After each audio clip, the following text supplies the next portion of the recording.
我一个王室后裔本该迎娶贵族公主，可我却娶了3个通缉犯为妻，还选了一处乱葬岗做封地，家族子弟都嘲笑我被雷电劈杀。可他们哪知道，前世我是地质大学高级研究生，我推测那地方蕴藏铁矿和硫磺，而在这个技术落后的时代，那将是我逆风翻盘的唯一机会。然而前几日就是林家的祭祖大典，按林家祖训，林家子弟成年之后有2个选择：入伍参军者可立不世之功，选妻封地者则离开林家开枝散叶。不难看出，选择参军的多是长子嫡出，立功回族必定野心勃勃争夺王位，而凌云这类庶子大都有自知之明，老老实实的接受安排，领个妻子找片封地，安度余生就可以。这时候来了一群家仆，手中捧着木盘，盘子上是一张封地地图，而跟着进来的则是一群少女。这些少女身着红装，面带红纱，手上脚下都戴着镣铐，她们都是罪人。或是罪人之后，庶子们娶到了谁，就必须替这些女人洗刷罪孽，还清债务。林家这样做的目的，一来是为了压榨旁系庶出的剩余价值，二来也是为了防止他们借助妻族之力回到族中争夺王位。按照林家的规矩，先选封地者，最后选妻。封地虽有好坏之分，但好坏差距并不会太离谱。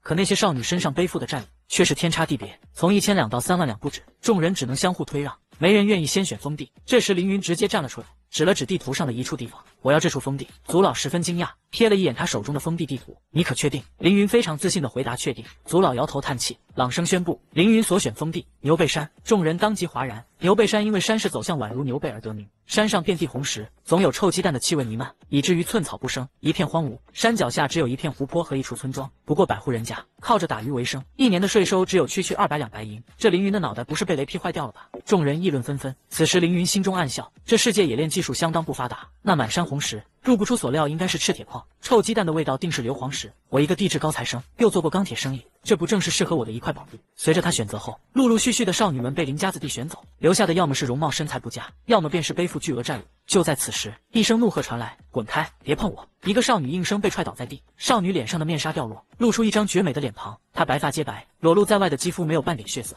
就连一双眸子的颜色都淡了，好似一瓢水便能冲掉似的。众人惊呼不已：“白发鬼！这白发鬼居然真的在选妻队伍之中！听说他害死了一家30多口人。”白发少女连忙抱住身前那人大腿，哭喊着说道：“求求你选我为妻吧，我会做家务，会刺绣，求你了，我不想死。”被抱住大腿的林家子弟又是一脚甩开，满脸厌恶。谁会愿意娶一个白发鬼为妻？在大端神朝，白发鬼视为不祥，但凡与白发鬼成家者，不出3、5年，大多家破人亡。家仆上前将他制住，按在一旁。等到最后，终于轮到凌云来选择，但剩下的选择只有3个：一个白发鬼，长相身材皆是极品，债务3000两；一个蛮族少女，身高与凌云平齐，充满异域风情，流露出野性的美感，但债务却高达3万两白银。凌云走到蛮族少女面前时，他抬头恶狠狠地瞪着眼睛，满是杀意：“我宁愿死也绝不屈服！你敢选我，我一定会杀了你！”蛮族少女威胁道：“大胆！”林家族老怒斥一声，当下一鞭子朝他抽打过去。凌云摇了摇头，看向最后一个少女。这名少女看上去十分虚弱，浑身上下散发着一种生人勿近的高冷，好似对自己的命运早已看淡，从始至终都保持着沉默。她的负债仅次于蛮族少女，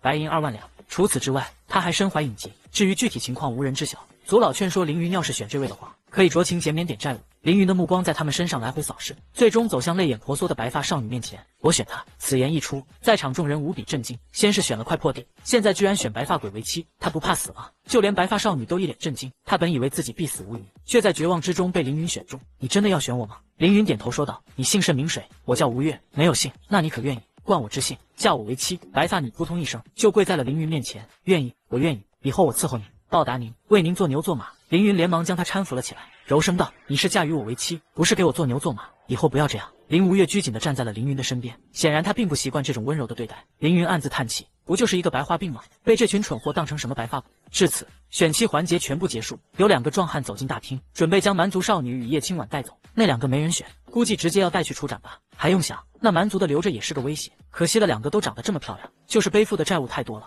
众人议论纷纷，凌云浑身一颤，他们2个会被处死吗？凌云望向族老，本就是处斩之罪，若是有幸嫁于王族子弟，自然能功过抵消。可他们俩没这个福分。族老平淡说道。凌云眉头紧皱，心中挣扎万分。等一下，他们2个我全都要了。凌云当即走向门口，从那2名壮汉的手中抢过铁链，拉着同样诧异不已的蛮族少女与叶青婉走到了族老面前。先祖在上，我凌云愿意娶这2人为侧妻。族老神情一沉，凌云不得胡闹。其他人也在此时从震惊中回过神来，这凌云怕是要破罐子破摔了。我看他是真的疯了。对于他人议论，凌云并未在意。我没有胡闹，他们身上的罪孽由我承担，他们的债务我来偿还。族老审视着凌云，你拿什么还？我凭什么相信你？若是还不清又当如何？3年为期，若还不清，凌云愿意归还封地，自贬为民。一听这话，族老没有丝毫犹豫，当即同意。凌云面无表情，心中却讥笑不已。士族大家选七封地，说得好听，其根本目的就是为了打压旁系输出。一旦凌云立下承诺，谁还管你是不是破罐破摔？完成不了承诺，时间一到，直接收回封地。选期落下帷幕，凌云带着三女坐上马车，准备离开王府，前往封地。他最后看了一眼奢华雄伟的王府，若无意外，他这辈子都没有机会再回来。他不曾遗憾，也没任何留恋。走吧！凌云一声命令，车夫便驾驶马车奔驰而去。马车后方跟着4个将士，负责安全护送他们到封地。坐在马车之中的凌云打开了家族留给自己的鉴别礼，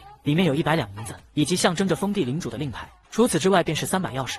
凌云拿起钥匙，望向坐在自己对面的三女，他笑了笑，为了娶你们3个，我可是豁出去了。3年还不上钱，咱们都得被贬为庶民了。林无月满脸愧疚，我一定会努力干活的，就算以后真的被贬为庶民，我也一定会好好伺候你。凌云微微一笑，先将林无月的手铐脚链打开，放心吧，大老婆，区5万多两白银，用不着3年便能还清。林无月听到大老婆脸色一红，羞涩地低下了头。叶清婉此时终于开口说话，你的领民不过500，土地贫瘠，既非交通要道，又无物资特产，3年赚5万，简直就是痴人说梦。怎么，二老婆你信不过你夫君？凌云顺势将叶清婉的手链脚铐也打开。身为国师院的叛党，不止精通琴棋书画，连这些经营商贾之道也有涉及吗？看来我这是捡到宝了呀！叶清婉并未理会，靠着车窗闭目养神。凌云摇了摇头，望向最后的蛮族少女，两人目光相接的瞬间，蛮族少女便恶狠狠地说道：“盘达天神的孩子绝不受辱，你若敢侮辱我，我拼尽全力也要杀了你。”凌云并未被他吓到，慢条斯理地说道：“我刚欠了3万白银把你救下，怎么说也算你的恩人吧。而且你就算杀了我，你也难逃一死。这种你死我活的结局我不喜欢。”凌云刚要转动手中钥匙，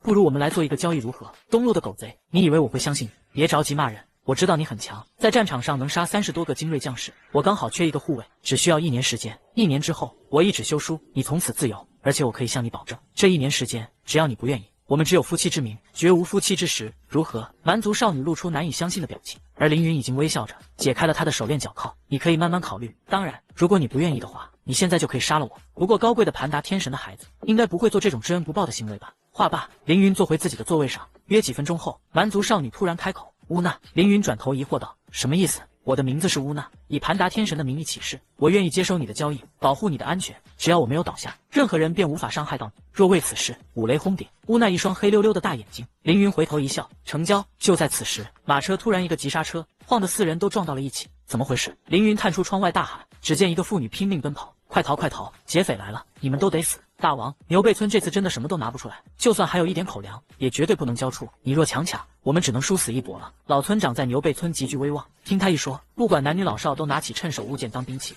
甚至连小孩都捡起地上石头做最后抗争。好一个牛背村！既是如此，那就休怪我王武无情了。动手！4周劫匪纷纷抽出身上兵刃，尔等逆贼，给我住手！凌云一声暴喝，响彻整个牛背村。一个英俊青年和4名将士出现在村口，村民们内心暗喜，虽然他们厌恶掌控凤阳郡的藩王林家，但若能救他们一命，自然也十分乐意。劫匪头目策马上前喝道：“尔等何人？胆多管闲事，是活够了吗？”马车两侧，4名将士根本就没打算帮忙，他们的任务只是护送凌云到封地，何况只有他们4个，真打起来也不可能是对手。此时二老婆乌娜下车，像个忠诚的护卫站在凌云的身边左右。凌云目光扫过全场，轻蔑道：“林家凌云。”众人倒吸一口凉气，尤其是一群劫匪，更是心惊肉跳。常言道，民不与官斗，他们虽落草为寇，做着烧杀抢掠之事，但林家就是凤阳郡的土皇帝，就算心里不服，也不敢当面为敌。匪头王武立即收起泼刀抱拳，原来是新任的领主大人，真是失敬了。凌云玩味一笑，来之前我就听说过这牛背山一带隐匿了不少绿林好汉，今日一见大开眼界。王武一颗心堕入谷底，尴尬一笑。既然今日是领主大人上任的好日子，那小的们就不打扰，告辞。双腿夹紧身下黑马，便要率领一众手下离去。凌云今日走马上任，虽然只掌控一个只有500人的小村庄，可他依旧打算立威。列位想来就来，想走就走，把我凌云的封地当什么？一众劫匪都停下来，不爽地看向凌云。这次已经算是给足面子，没有立即翻脸，可依旧被气得不轻。4名将士和乌娜都吃惊不已，他们都以为凌云会见好就收。王武微眯起眼道：“林公子莫要欺人太甚，惹恼了我，对你对牛背村都不会有丝毫好处。”凌云冷哼一声，乌娜杀了这些混蛋，将王武留下。劫匪们顿时一愣，又肆意狂笑起来。要是让4名将士出手，他们或许还心存畏惧，但这一组女人却没人害怕，相反还有些兴奋。乌娜点点头，看向一名将士：“长枪借我一用。”那将士也知道乌娜不一般，曾经一人杀了他林家30多名将士，立即将手中长枪抛出。乌娜接过长枪，目光扫向嘲笑他的劫匪，冷然一笑，随后他纵身一跃，几十斤重的长枪凶狠刺出，枪出如龙，一瞬间就有5名劫匪被一枪刺杀，当场倒地，一动不动。这一幕将其余劫匪吓得亡魂皆冒，王武更是暗叫不好，提着泼刀砍向乌娜。砰！一声脆响，王武手中坡刀被他蛮力砸断，直接摔落马背。劫匪们何时见过这般犀利的攻击，全都被吓得落荒而逃。短短10几个呼吸，乌娜就像一只凌空飞舞的蝴蝶，穿梭在战场之中，轻松将所有劫匪杀绝。凌云也是第一次见识乌娜的本事，露出满意的微笑，闲庭信步般来到王武面前，一脚踩在他的脑门上。王武是吧？知道我为何不杀你吗？王武已被吓破胆，公子饶我性命，别害怕，我不杀你，回去告诉你背后的大王，下次再敢来牛背村搅扰，可就不是今天这么简单了。滚吧！凌云一脚踢在王武脸上，王武强忍着脸上剧痛，狼狈爬上马背逃窜离去。这时老村长回过神，苦涩道：“林公子，您这次闯下大祸，可害苦我们了。”凌云皱眉道：“您老何出此言？”他本以为自己强势出手，便能赢得这些村民的好感，可没想到老村长会这么说。一众村民怨恨地看向凌云，不必惺惺作态。这些年来，我牛背村受劫匪的欺辱，你们何曾来剿过一次匪？倒是每年讨要税银时特别积极。我们牛背村不欢迎林家人，快走快走！村民们七嘴八舌的咒骂，好似凌云罪大恶极一般。这时，凌云看向一众村民，我知道大家对我林家积怨已深，林家也确实没有履行保护牛背村的义务。我能理解大家的苦衷，我在此承诺，从今往后，牛背村再也不会受到任何伤害。那些劫匪若再敢搅扰，我必将他们彻底铲除。这番慷慨激昂的话，让村民们内心十分受用，但冰冻3尺，非一日之寒。这时，一名村民喝道：“我们凭什么相信你？你现在话说得漂亮，可等你走后，我们还是要承受劫匪的骚扰。”凌云温和一笑：“谁说我要走？我这次前来就没打算离开，我连3个老婆都带来了，大家难道还不相信吗？”林无月和叶青婉婉着手走出马车，一众村民都觉得难以置信。老村长也算看明白了，觉得这位新领主和从前的林家人不同。好，牛背村本来就是方王家的领地，我等渔民无力抗拒，公子也不必一再保证，咱们还是用事实说话吧。凌云也终于露出微笑，自己这个外人总算是勉强立足。随后凌云跟着村长入村，这牛背村的领主宅邸可还在？老村长一愣，又扫向四周村民，村民们都尴尬的不知该如何说。之前因为林家对牛背村的冷漠，大家都心生怨恨，所以领主宅邸已经被村民们改成猪圈了。凌云一瞪眼也没想到会是这样，而3女也都傻眼了。林无月和乌娜倒还好，2女一个命运凄苦，一个是蛮族人，对生活条件都没什么可挑的，但叶青婉却不一样，她之前可是国师院的谋士，在大端神朝也属于上流社会的精英人群，就算住监狱，她也不愿住在猪圈里。村长连忙解释：“林公子，那府邸早就没有猪了，都被劫匪给抢光了。”凌云笑道：“没事，住猪圈也挺好的。”说话间，众人来到这牛背村最大的一处宅邸，台阶上铺满尘土，枯枝烂叶遍地都是。凌云拿出钥匙将门打开，一推门，门梁上的灰尘落了他一身，还惹得一些村民窃笑。他们跟来大多是看笑话的。凌云自然看出这些村民幸灾乐祸，却被他直接无视。望着偌大的宅邸，里面却遍地猪粪和一些干涸的烂饭菜，让凌云和3女都有些犯难。这时老村长回身看向众人，都看什么看？还不帮林公子收拾干净？我们才不管林家人那么大本事，连自己住的宅邸都收拾不了。众人七嘴八舌，都纷纷离去。我这有10两银子，谁留下帮忙我就给谁。凌云自信的昂首挺胸，果然不管任何时代，没有钱解决不了的事。那些离去的村民一听要给钱，都连忙跑了回来。凌云直接在袖中摸出20两银子，放在老村长手里。老人家，这10两银子用来给帮忙的村民发工钱，剩余10两银子就给大家买些生活用品和粮食。老村长和一众村民都瞪大了眼睛，一脸难以置信。20两白银，这可是相当于从9品官员大半年的俸禄，平头百姓一年到头也花不上1两银子。村民们这次都干劲十足，不用老村长吩咐，大家就热火朝天的收拾起来。短短1个时辰，就让这领主宅邸焕然一新。凌云笑道：“村长您老进来坐坐如何？正巧我还有一些事想要请教一二。”老村长拿了凌云的银子，自然不敢怠慢。凌云笑得更灿烂，直言道：“您老对这牛背山的各处地形可曾了解？老朽从小在牛背山长大，对这的一草一木都非常了解。那明天还请您老能随我去趟牛背山。”老村长内心好奇，牛背山地处荒凉，遍地怪石嶙峋，还有一股臭鸡蛋味，就连一些小动物都没有。林公子难道是要看石头吗？没错，我就是要看那石头。天渐渐黑，老村长早已离去。客厅内只亮着一盏油灯，屋内很是昏暗。凌云坐在主位，3位老婆都各坐2侧。这里虽然有些简陋，但咱们好歹也算有家了。既然同处一个屋檐下，我希望咱们能摒弃成见，共同努力将日子过好，让林家那些有眼无珠的家伙后悔。凌云一番心里话，也说中了3女的心思，尤其是林无月，作为一个女人，她算是命运凄苦，客死全家几十口人，背负着难以承受的骂名。相公，你是我救命恩人，也是吴越的男人。吴越不像婉清和乌娜都有本事，但我一定竭尽所能将咱们这个家经营好。凌云欣慰一笑，轻抚他一头白发，你以后也不要再自卑，咱们从头开始。这时叶青婉突然开口，能告诉我你选择牛背山这荒地的原因吗？你说3年内能替我们还清所有外债，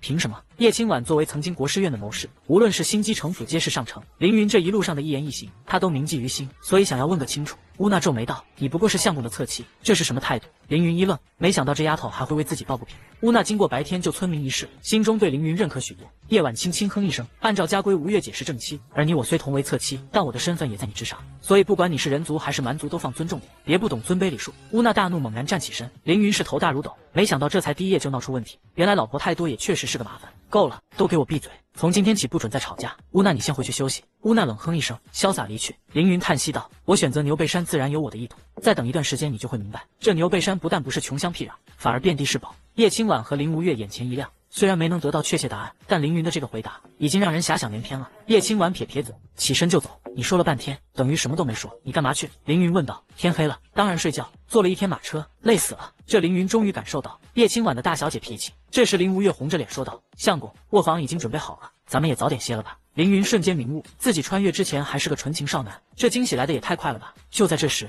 门口突然闪过一个人影。谁？凌云刚走出院子，一侧黑暗处突然传来一道清冷的声音：“你要去哪？”凌云被吓一跳，转头一看，暗松一口气。乌娜，你深更半夜在这站着干嘛？相公白天是故意将那王五放走的吧？我担心他们会来报复，在这守着。凌云眼中一亮，放心，乌娜，我早有计划。你连夜进城去买一批大型捕兽夹。乌娜皱眉道：“买捕兽夹干嘛？你要上山打猎吗？”凌云翻个白眼：“我要提前布置好陷阱，等那帮劫匪来送死。不用这么麻烦，这些劫匪不过乌合之众，我们今晚就直接杀进那些劫匪的大本营，将他们一网打尽，绝对不行。乌娜，你再厉害也双拳难敌四手。今天放王五回去，就是让他们做好充分准备来报复。通过今天观察，这些劫匪都擅长骑术战斗，一旦落马，他们的战斗力就会大打折扣。这次我就让他们有来无回。”凌云又掏出20两银子，吩咐下去，捕兽夹能买多少就买多少。乌娜接过银两，即刻动身了。与此同时，距离牛背村50里的黑风寨，王五拖着一身的伤终于赶回来，扑通一声跪在地上：“大哥，小弟没用了，带出去的兄弟们全部阵亡了。”一众劫匪顿时炸了锅，纷纷看向宝座上的大哥，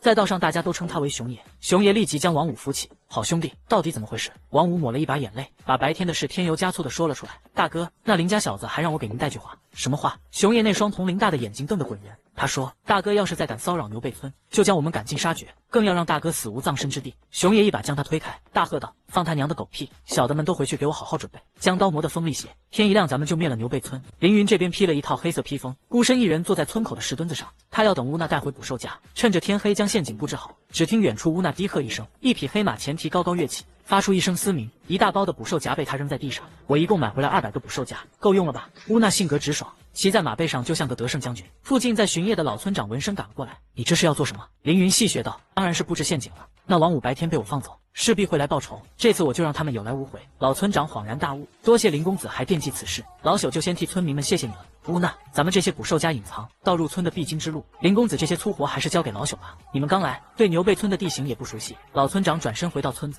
喊出来10几个青壮村民，很快就完成了陷阱布置。次日凌晨，天还没亮，牛背村一片安静，大家都还在睡梦中。官道上响起一阵急促的马蹄声，黑风寨倾巢出动，足有70、80人。熊爷慵懒地靠坐在马车上，手中拄着一柄鬼头刀，威风凛凛。大哥，咱们已经到了知府县，距离牛背村还有2里地，叫兄弟们都提起精神，待会给我杀进牛背村，不留活口。远处传来轰轰的马蹄声，越来越近。老村长和布置捕兽夹的村民们一脸亢奋，而凌云正在床榻上与周公论道。林无月也睡得安稳。忽然房门被乌娜一把推开：“快起来，那些混蛋来了！”凌云一激灵，连忙穿衣服，并在床下木箱内取出一个瓦罐。“我马上就到。”当凌云赶出来时，村民们早就守在村口，并立即让出一条路。无形之中，凌云已经成为村民们的主心骨。这时老村长笑道：“林公子料事如神，老朽佩服。若不是昨晚提前布置好陷阱，今天可就危险了。”很快，劫匪们终于靠近牛背村，距离昨夜布置的陷阱近在咫尺。这边熊爷和王五都各自骑上战马，老远就看到村口众人。“大哥，前方好像有些不对劲，咱们还是先停下观察一番。”果然是吃一堑长一智，王五吃过苦头，也变得聪明不少。熊爷就算心里不爽，可也怕阴沟里翻船。兄弟们都停下来，王五策马来到队伍最前沿，仔细观察前方的空地，果然发现端倪。昨晚村民们布置的捕兽夹掩埋得很是随意，王五已经看到一些凸起的捕兽夹边缘，果然有诈。大哥你看，熊爷也策马上前，当看到遍地捕兽夹时，不禁大笑：“林家小贼真是可笑至极，以为靠这些上不得台面的捕兽夹就能抵挡我黑风寨铁骑吗？臭小子，还不滚过来向我大哥跪地求饶！”这些流寇一个个匪气十足，就像深山中放出来的食人猛兽，让牛背村所有村民都如履薄冰。对这些咒骂，凌云一脸讥讽。乌娜暗咬下唇，责怪道：“我就说捕兽夹没用，这些劫匪又不是瞎子，岂会轻易上当？”昨晚负责布置捕兽夹的村民一脸绝望，甚至有人低声咒骂凌云害了大家。凌云冷哼一声：“都慌什么？发现了才好。”说着，他将怀中瓦罐取出。凌云做事向来稳重，绝不会将自己置于险境。虽然没料到这黑风寨劫匪如此狡猾，却也想好了万全之策。乌娜错愕道：“这是什么？”老村长将火折子借我一用。在场村民都一脸懵逼，不知他葫芦里卖的什么药。老村长抖擞着将火折子递上前，凌云二话不说，点燃瓦罐边缘的引线，顿时火光四溅，发出嘶嘶的响声。原来这瓦罐内装的是黑火药。凌云穿越到这个世界也有几个月光景，期间在林家炼丹房得到少许硫磺和黑炭消失粉，这可都是制造黑火药的材料。虽然瓦罐内只有有一斤当量，可也足以成事。之后凌云递给乌娜，快将这瓦罐尽可能扔到这些劫匪身边。乌娜知道现在不是多问之时，使出浑身力气将瓦罐奋力抛出，燃烧的瓦罐在空中划过一道抛物线，精准地落入众劫匪中间，轰隆一声震天响。顿时狼烟四起，而劫匪身下马匹都瞬间发狂躁动，不受控制的横冲直撞，直接闯入前方埋伏的捕兽夹阵中。短短一刹那，几十匹马的前蹄被捕兽夹当场夹断，顿时人仰马翻，劫匪们毫无准备，摔下马还没等爬起身，就被活活压死、夹死以及踩死，场面一片混乱，惨叫不绝于耳。牛背村村民都一脸难以置信，崇拜地看向凌云。乌娜掩住小嘴，露出惊喜的表情。这边熊爷和王五也被炸懵，二人都灰头土脸。剩下的就交给你了。凌云看向了三老婆乌娜，乌娜冷然一笑，冰冷的黑眸中杀机肆虐，一柄短笔翻手握在手中。这时熊爷气急败坏，你们都愣着干嘛？还不给我冲！这些劫匪本就是乌合之众，炸弹一炸，彻底被吓破胆，没人再敢靠前一步，生怕再扔过来个瓦罐。眼见剩余的手下都不听命令，熊爷大怒，一把揪住王五的衣领，你是不是投奔了那林家小子？故意引老子中计。远处凌云将一切尽收眼底，露出一丝冷笑。王五，你这次立下大功，本公子答应饶你一命，你速速退下，免得待会误伤了你。王五被吓得脸色煞白，大哥，别听他胡说，我没有背叛黑风寨，去死吧你！王五话音未落，熊爷手中鬼头刀力劈而下，直接将王五劈成两半时。兄弟们听令，随我屠了牛背村，将这林家小子碎尸万段。但这次却没人听他的命令，傻子都知道现在冲上去那就是送死。这边乌娜纵身一跃，瞬间来到熊爷面前，准备受死吧。熊爷现在也深知乌娜的厉害，只能拼死一搏，手中鬼头刀朝乌娜凶狠劈下。他这一刀足有千百斤的力气，而乌娜作为蛮族将士，最喜欢硬碰硬，手中短笔被他横在面前，一阵火花四溅。乌娜应接一招，双脚直接陷入地面，力气还可以，不过与我蛮族相比还是差了点。这次轮到我了。话落，闪电出手，趁其不备将鬼头刀一把夺走，同时他手持鬼头刀高速旋转，刀锋势不可挡，剐蹭着空气发出刺耳声音。熊爷彻底被吓破胆，他第一次见识到如此勇猛的女人，连忙后撤，可他体力消耗巨大，反应还是慢了一拍，只是一个呼吸瞬间，乌娜已经出现在他身后，熊爷当场被拦腰斩断，一击毙命。这一幕彻底吓傻幸存的劫匪，都连忙扔掉手中兵刃，举手投降。乌娜杀意正浓，又岂会留情，提着一柄近百斤的鬼头刀，一步步迈向众人。够了！就在这时，凌云大声喝道，乌娜这才停下。相公这些混蛋死有余辜，你还要妇人之仁吗？凌云绕开地上的陷阱，来到这些劫匪面前，杀了他们太便宜了，我接下来需要大批劳动力，就让他们将功赎罪吧。而这些幸存劫匪见自己能活命，全都跪地叩头，多谢林公子不杀之恩，小人愿留在公子身边为奴为仆。凌云吩咐村长把这些土匪先关起来，村民们纷纷投来感激的目光，他们已经彻底认可了这位领主。凌云在这牛背山算是立住脚了，得抓紧研究山上的宝贝了。次日，凌云跟着老村长来到牛背山顶，果然如老村长所说，山顶地势平坦，却光秃秃一片，连杂草都没有。凌云观察了一番四周环境，抓起地上一把沙土放在鼻尖嗅了嗅，果真是硫磺。老村长根本听不懂，只是一脸懵。凌云站起身准备再去另一边看看，看着凌云要去的方向，老村长连忙将他拦住，等等，林公子，那边绝对不可以去。为什么？凌云疑惑地看向村长，那里有一处流沙池，任何靠近的人都会被松散的流沙吞噬。当初刚修建好上山路，就有一些不知情的村民被流沙池吞没。凌云点点头，小心地走上前，当看到面前一片赤红色的沙池，顿时狂喜，这里居然全都是赤铁砂。老村长一脸莫名其妙，但他又不敢深问，只能干瞪眼。林公子，你笑什么？赤铁砂难道就是铁吗？凌云缓缓摇头，将身上的袍子撕下来一大片，和蕴含硫磺的沙土和赤铁砂包好。好了，我们下山吧。他带走这两种样本，要回去仔细研究一下，最好是先尝试一番。回到村庄，凌云命令村长把大家召集起来。既然大家都选择相信我，那从今天起，咱们牛背村实行集体劳动制，具体实施方法就先等待我的指令。其中一个村民好奇道：“什么是集体劳动制？”从前大家都是以家为个体，每天劳作捕鱼为生，但现在劳作的村民要分工行事，收获的鱼也放在一处保管，到分配这些鱼的时候，也是按劳所得，公平公正。众村民顿时陷入沉默，显然大家都对凌云的这个提议并不赞同。林公子将每天捕的鱼都保管到一处，再按劳分配。要是有人故意偷懒怎么办？凌云苦笑道：“我只是打个比方，而且我保证3个月内一定改变民生，当然绝对不是靠捕鱼来实现。咱们牛背村是一个集体，只有大家心往一处想，劲往一处使，才能靠双手来改变命运，不靠打鱼，那靠什么？”又一名村民提问。凌云神秘一笑：“计划才刚刚开始，所以我还不能多说，大家只要相信我就好。”说罢，凌云回到家中，一下就砸到柴房中去，将那包蕴含硫磺的沙土打开。大老婆吴月，抓紧帮我把乌娜喊过来。他现在要做的就是将硫磺提炼成火药，只要有了火药，他不但能自保，还能用来赚银子，并打通上下层的关系。这时柴房门被推开，乌娜终于到来。他皱眉扇了扇令人作呕的空气，见凌云脚下发臭的黄沙，这些臭沙子就是你在牛背山带回来的。是要做什么？凌云微微一笑，伸出2根手指。2件事：第一，找些干燥的木柴；第二，去其他村民家中收集一些响响，再替我借来一口大黑锅，我有急用。乌娜整个人都傻了，你到底要干嘛？找木柴我能理解，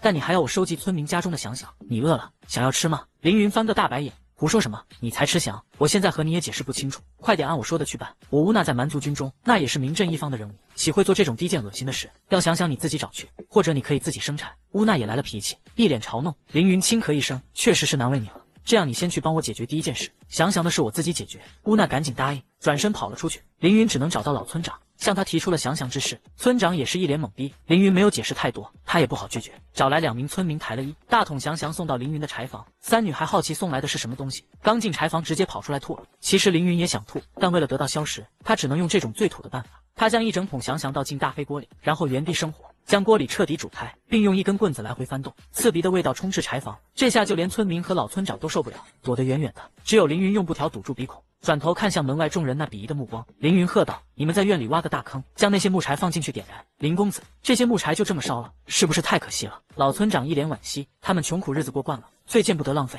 别废话，快按我说的去做。凌云皱着眉，抿着眼。他现在不想多说一句话，生怕恶臭钻进口中。几人按他的要求将成堆的木柴放进土坑里点燃，冒出滚滚浓烟。不知道的还以为领主家着火，引来不少村民驻足围观。柴房内，凌云伸头看向锅内被煮得冒泡的翔翔，上面飘了一层白色的沫子。黑火药最重要的材料制衣硝终于出现了。大概又过了3-4个小时，这让人难忘的熬制终于完成。一桶翔翔被彻底熬干，锅底剩下的是一些混合物，不过绝大多数都是硝石。凌云拿出提前准备好的竹筒和竹片，将锅底硝石刮进竹筒，算是大功告成。之后他立即逃出柴房，大口的呼吸新鲜口气。凌云低头看向还在烧制的木炭，他用脚踩了踩土堆。过去多久了？老村长答道：“差不多2个半时辰了。”凌云点点头，将这些土扒开吧。2名村民就立即将土堆扒开，坑里漆黑一片，还冒着阵阵黑烟。但仔细看之前那些木柴已经彻底化为木炭。老村长问道：“林公子，你费了半天的时间，这到底是为了什么？”这句话也算是问出了大家的心声。凌云神秘一笑：“我知道大家好奇，也到了该揭晓的时刻。”凌云捡起地上一块普通石头，将硫磺沙和木炭装进另一个空的竹筒内，并碾成粉末。在场几人都一眨不眨地盯着看，尤其是叶青婉和乌娜，他俩都在各自的领域算是女强人，所以求知欲极强，想知道凌云到底能做出什么。凌云又将费劲提炼出的硝精倒出一点，混入竹筒内，再用石头将3种原料压实，并预留了一条用枯叶制成的引线。凌云用火折子点燃引线，一阵火星喷射而出。凌云连忙将竹筒对准5米外的墙角，轰隆一声震天响。别说这宅邸，整个牛背村都是一震，村民们更是吓一跳，吃惊的望向这边。一道火舌喷涌而出，瞬间将1尺厚的砖墙击穿。凌云更是被震得手臂发麻，鲜血顺流而下，他受伤了，而冒出的狼烟将他脸都熏黑了。如此一幕看得在场几人倒吸一口凉气。老村长一双布满老茧的手都在颤抖，他活了60多年，何时见过这种场景？但最吃惊的要数凌云的3个老婆。林无月就算再不懂，也明白刚刚的爆炸意味着什么。而叶青婉和乌娜更是双眼放光，盯着凌云，就像是见到了什么美味。性格豪爽的乌娜直接扑入凌云怀中：“相公，你果然厉害，你发明的这个叫什么？”乌娜一脸激动：“哎，疼，快松手！”凌云整条右臂就像是断了一样。林无月和叶青婉也都凑上前，一脸关心：“相公，你怎么样？”凌云苦笑道：“估计是骨头被震脱臼了，一点皮外伤，别担心，你们3个这回不嫌我臭了。”叶青婉问道：“相公，刚刚能爆炸的东西真的是你发明的吗？”“什么？你见过这个世界还有其他人能制造出来？”凌云没好气地说着。叶青婉盯着凌云的背影，眼中第一次露出了一丝怀疑。要说之前凌云在面对劫匪时的表现是英勇无畏，那这次制造出黑火药，那就是大胆疯狂了。他很清楚凌云的这个发明要是用于军事，绝对会造成颠覆性的影响，将彻底改变未来战争的方式。凌云突然回身吩咐道：“老村长，劳烦您老再替我多准备现牛背山的沙土木炭，还有硝硝，并按照我刚刚的方式加工。这件事就交给小老，林公子这2天就好好休养身体吧。”老村长虽不知那爆炸意味着什么，但也明白可以保护牛背村的安全。凌云强忍着右臂疼痛，勉强一笑：“我不会让大家白出力，替我给村民们带个话，但凡参与劳作者，每人每天可得100文钱。”这下别说老村长吃惊，就连3女都感到不可思议。在这个世界，1000文钱就是1两银子，像牛背村就算卖100斤鱼，也换不来1两银子。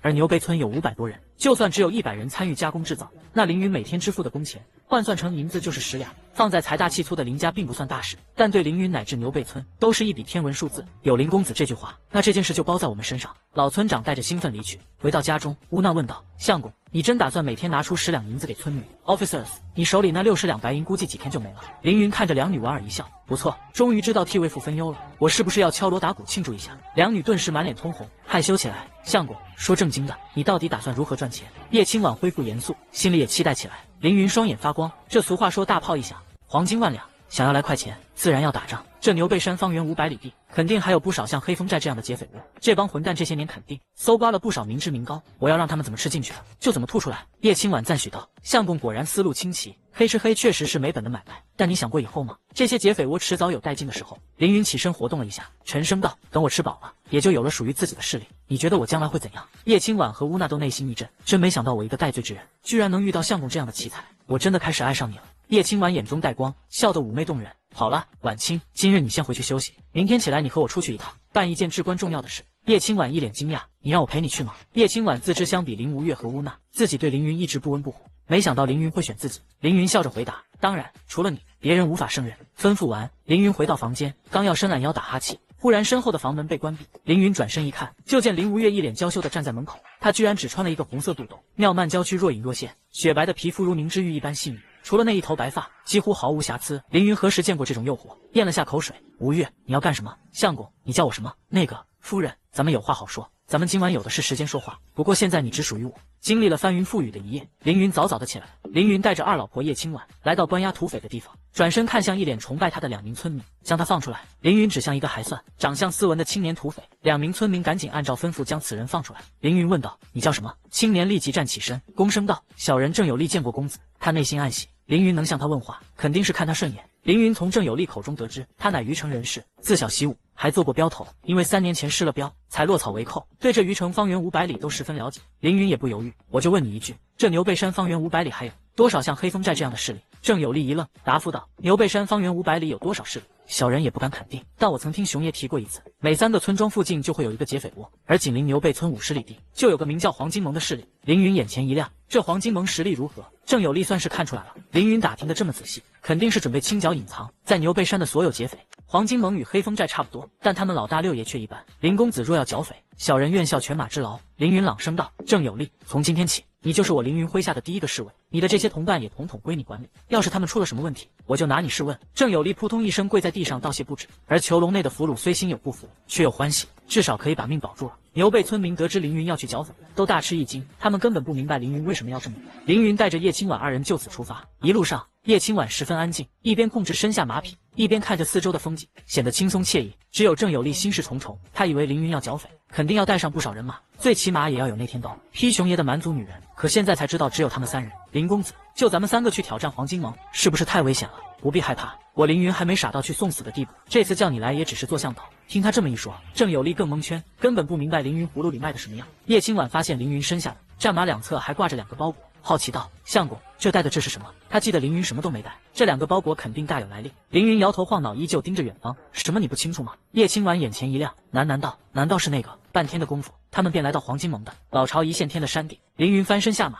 将2个包裹取下。当来到一线天的位置，定睛一看，下方大概100米的位置，一群头戴黄金的壮汉正在大口喝酒吃肉，气氛十分火爆。所有劫匪根本就没发现头顶有人。叶青婉说道：“相公，你该不会是想要在这里引爆黑火药吧？”他已经猜到凌云马背2侧的包裹是黑火药，这么2大包若直接爆炸，绝对威力无穷。凌云点头道：“不错，待会你留在这里等我的信号。”听到第2声枪响，便点燃引线。随后，凌云带着郑有利走下山头，刚靠近一线天的入口处，一名手持长枪的黄金盟哨兵立即跳出来喝道：“大胆！何人敢强闯我黄金盟？”凌云懒得和他废话，一招手，郑有利便拔刀上前，3招2式就将其击杀。而凌云看都不看一眼，堂而皇之的走了进去。这入口位置狭窄，只能容下2人并肩。凌云弯腰进入其中，里面却别有洞天，还离得老远就能听到里面不断发出爽朗的笑声，还有女人哭泣声。走过这处狭窄，映入眼帘的就是数百名光膀子壮汉，还带着黄金，几名一看就是村妇的女人衣衫不整，低声哭泣，彼此靠着对方，眼中尽是绝望，显然都受到了侮辱。就在这时，凌云的脚不小心将空酒坛碰倒，一声不和谐的声音瞬间惊动所有劫匪，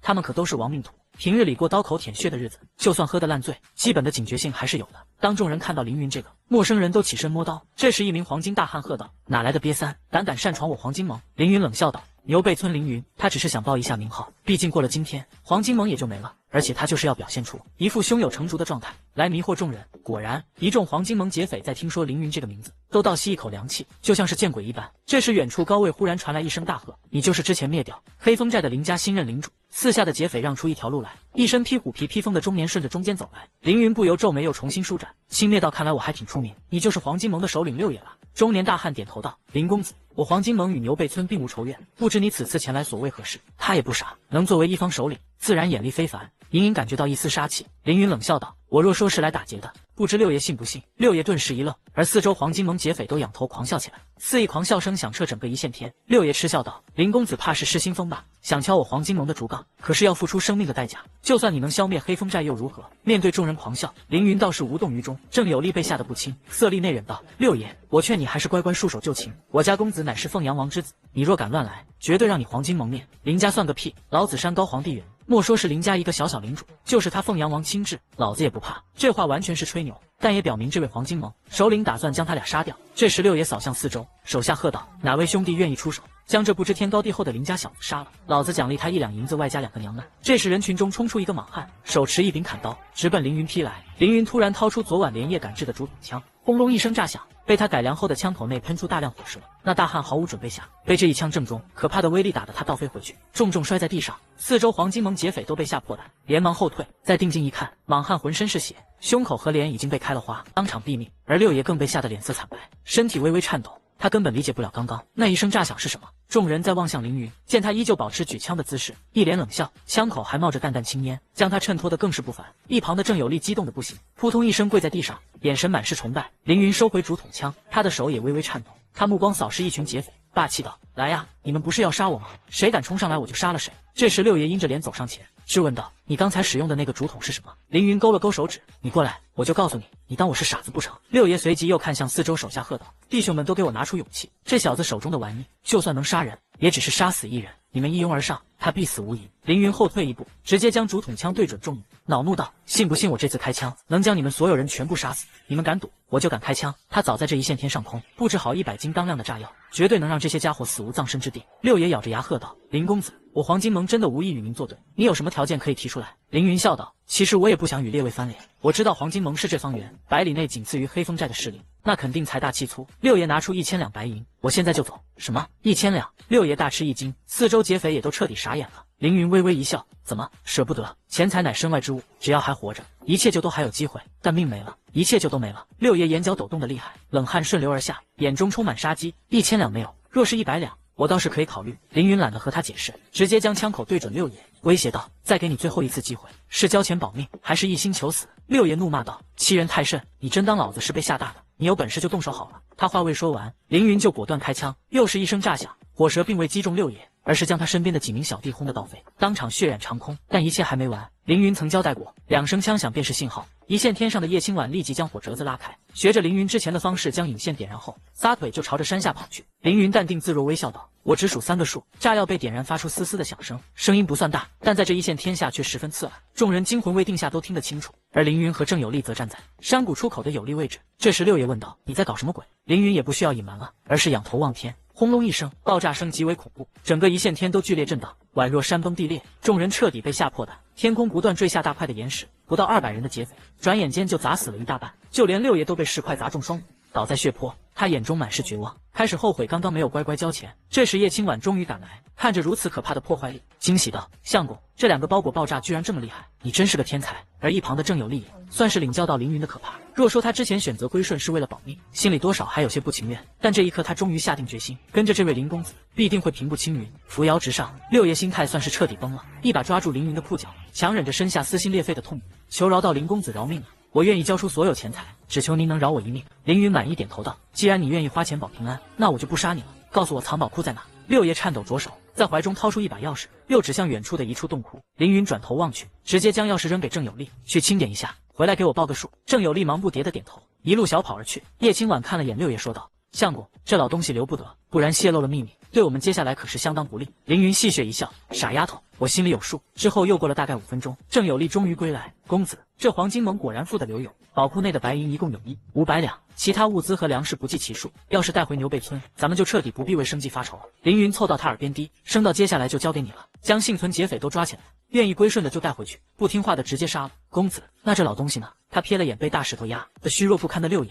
凌云只是大有深意的拍了拍他的肩膀，就带着叶青婉转身离去。眼看着凌云走了，六爷看向郑有利道：“林公子已经答应饶我一命，你还不快帮我将这块石头挪开？”郑有利嗤笑道：“你还真是愚蠢，林公子是答应不杀你，但可没说让我救你出去啊。”六爷恍然大悟，明白自己被凌云耍了，破口大骂：“凌云，你这个卑鄙无耻之徒，老子伤了你的恶党！”下山的凌云二人听到了六爷咒骂，叶青婉嗤笑道：“你还真是够坏的，先给他希望，再让他彻底绝望。”叶青婉嘴上说着，可心里却高度赞许凌云的表现。想做大事，绝不能妇人之仁。当他俩赶回牛背村，天已经快黑了。村民们依旧热火朝天的忙活着，凌云还在村口就能闻到一股恶臭。村长早早的带人在村口迎接凌云，他们也都十分好奇凌云今天一整天做了什么。不过看他安全回来，大家也都放心了，就连林无月和乌娜也都闻讯赶来迎接。这时候，突然跑来的村民大喊道：“不好了，劫匪来了！”众人被吓一跳，一些胆小的转身就要逃。凌云回身望去，虽然看不太清，但还是看到走在最前列的郑有利，后面是几辆马车和20多名黄金盟劫匪。很快，郑有利等人来到村口，他翻身下马，来到凌云身前：“林公子，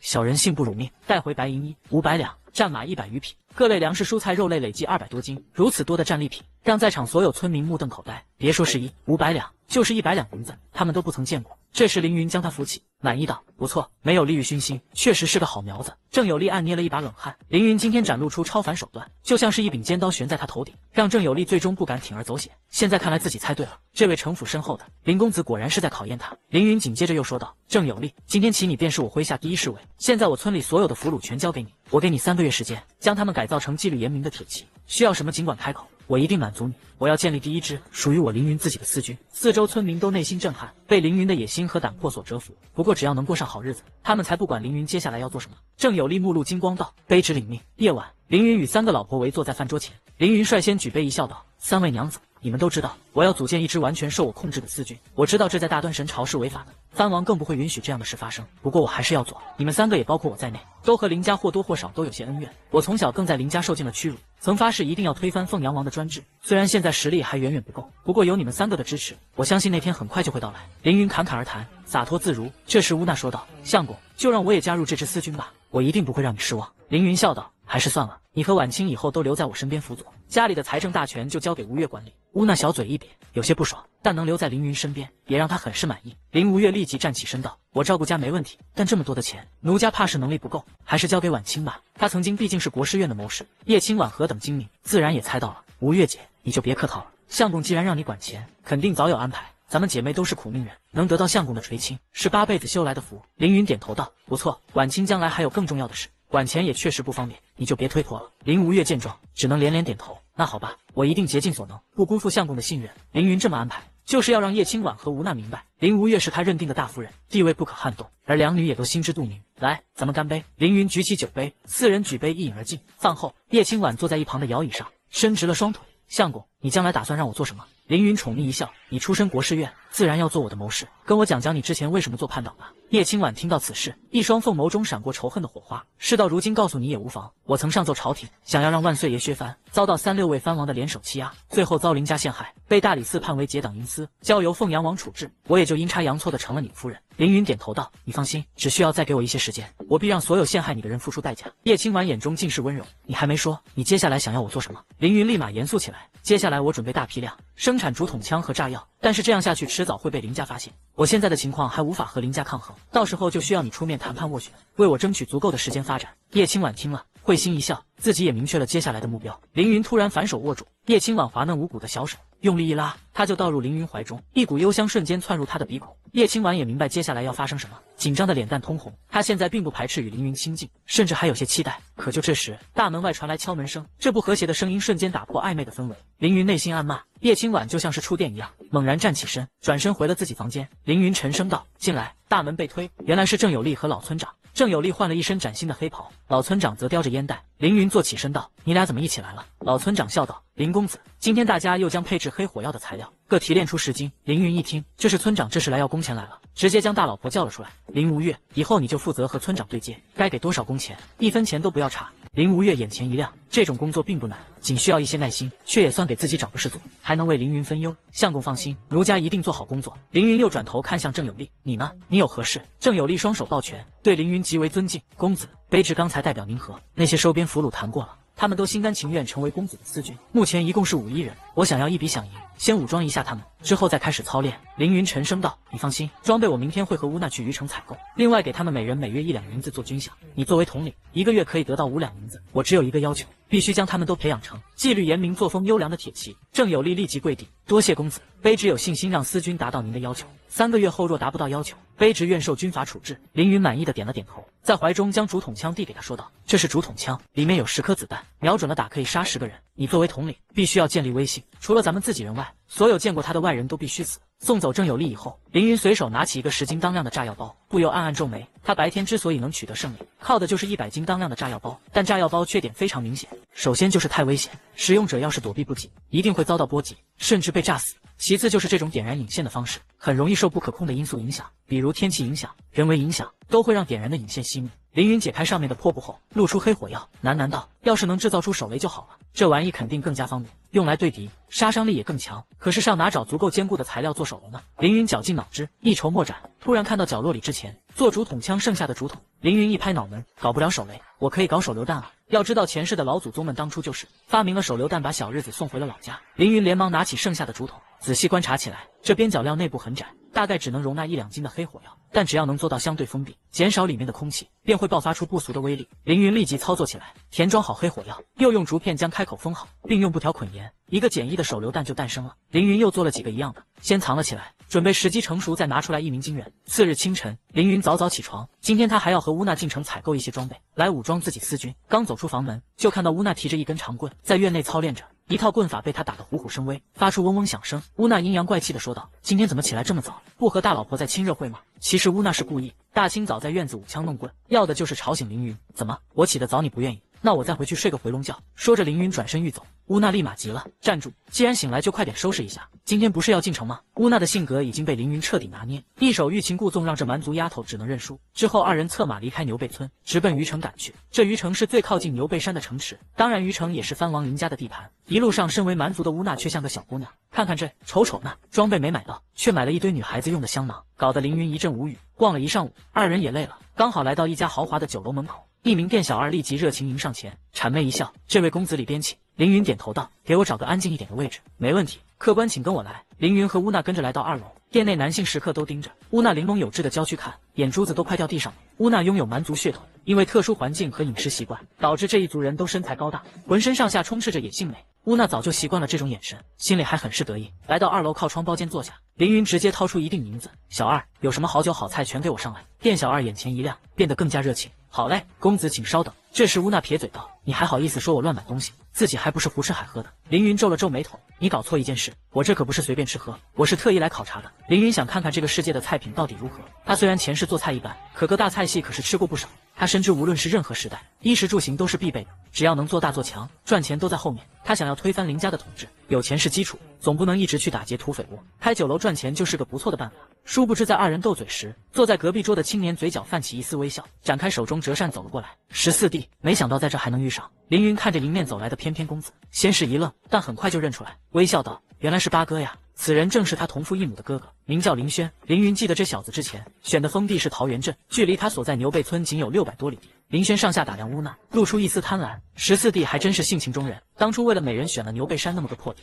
真是让我等兄弟们佩服。乌娜对除了凌云以外的人完全没什么好感，尤其是林家人更是恨得咬牙。凌云听出他话中带刺，点头道：“是啊，若不是小弟最先选了牛背村，或许八哥也过不上现在这等悠闲日子。”林轩面上笑容褪去，沉声道：“我知道14弟日子过得苦，八哥这10两银子送你，将这蛮族女人让给哥哥如何？”林轩根本没将凌云放在眼里，目光极具侵略性的盯着乌娜高耸的身材，还隐晦的咽了下口水。乌娜一听这话，顿时暴怒，猛然起身便要动手。凌云立即喝阻道：“乌娜，不得对八哥无礼。”乌娜暗咬下唇，被气得不轻，但她这副样子反倒别有一番韵味，让林轩更加痴迷。尤其是见凌云不敢招惹他的样子，更是蹬鼻子上脸，笑道：“果然是一匹小野马，本公子就喜欢征服这样的女人。”乌娜徒手掰断桌角，力量大得出奇，但见凌云那充满威严的眼神，乌娜只能强忍着怒火，又用力坐下。凌云点点头，拿起筷子就吃了起来，还给乌娜倒了一杯酒，是完全将凌轩无视。而凌轩见他居然不搭理自己，伸手就要夺凌云手中筷子。凌云反应更快，轻松避开，这才抬眼看向他：“八哥，你该说的也说完了，没什么事可以走了，别影响我吃饭。”凌轩怒极，万万没想到这曾经一向逆来顺受的14弟会赶他走，同时也明白是什么意思，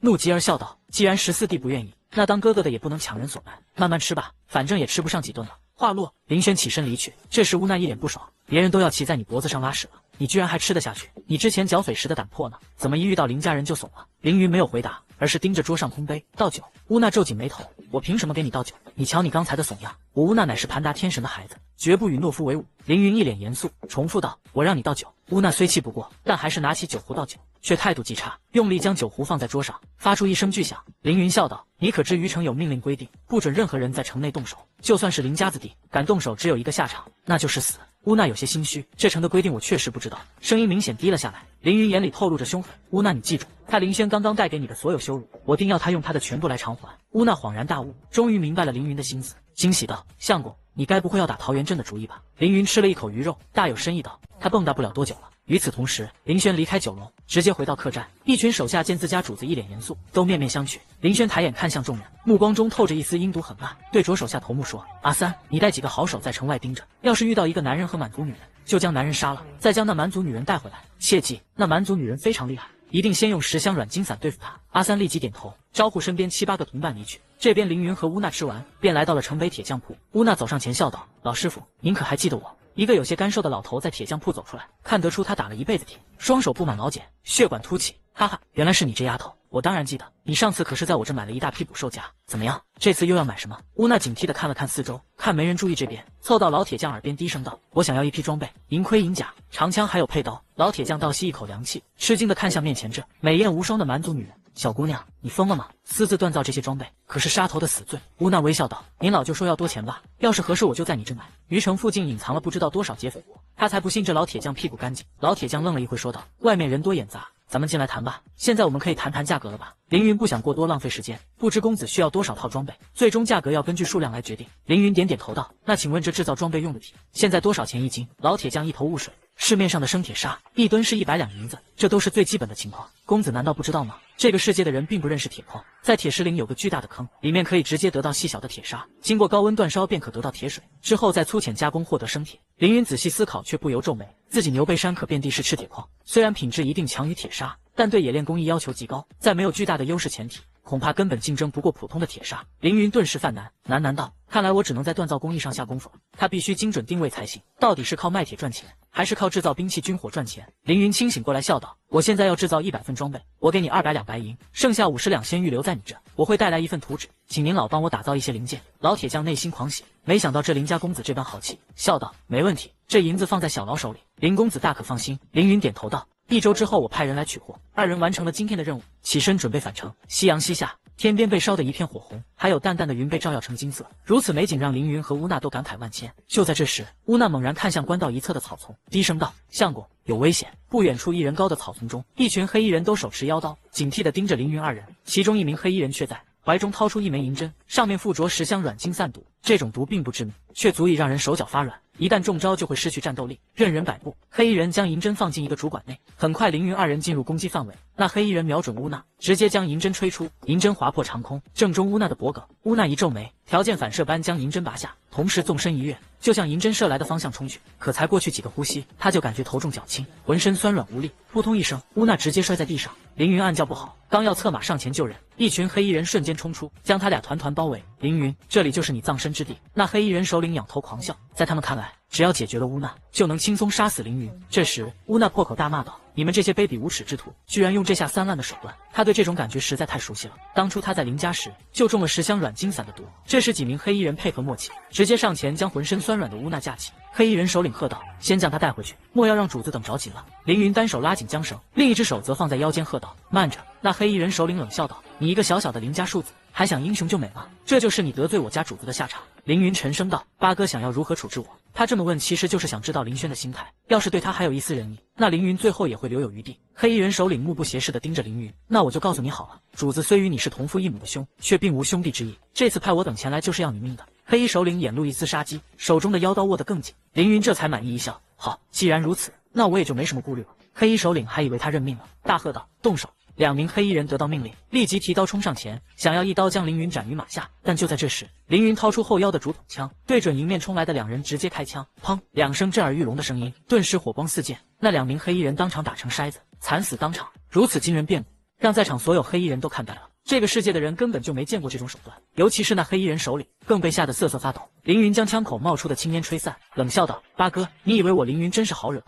那黑衣人首领惊恐道：“你手里的是什么暗器？居然有如此大的杀伤力？”凌云轻蔑道：“暗器，你确实可以这样理解。来呀，你们不是要杀我吗？现在可以动手了。我倒要看看是你们的刀快，还是我手里的枪快。”这时黑衣人首领看向被吓傻的手下，喝道：“你们一起上，不要给他机会。我倒要看看他能不能一次性将所有人都杀了。”黑衣人首领下达了命令，众人却愣是不敢上。他们虽然是杀手，但同样怕死。凌云沉声道：“这样吧，你们将乌娜交出来，我就饶你们不死。趁我还没改变主意，一切还来得及。”黑衣人首领顶着强大的压力，最后只能对手下使个眼色，也宣告他们这次任务彻底失败。那2名黑衣人立即将浑身酸软的乌娜推出来。乌娜强忍着身体不适，来到了凌云胯下的马身边。黑衣人首领这次是真的失策了，14爷果然不简单，居然拥有这么厉害的暗器。小的们佩服，就先告辞了。他们不敢将后背晾在凌云面前，都面朝着凌云缓缓后退。这时乌娜说道：“相公，你为什么不杀了他们，让他们回去？一定会泄露你这火器的秘密。”凌云微微一笑：“谁说我要放他们回去？我只是想到一个更好的主。”他直接将自己昨晚制造的手榴弹取出一枚。乌娜还是第一次见到手榴弹，好奇道：“这是什么？”要不是刺鼻的火药味，他根本就联想不到是什么。你马上就知道了。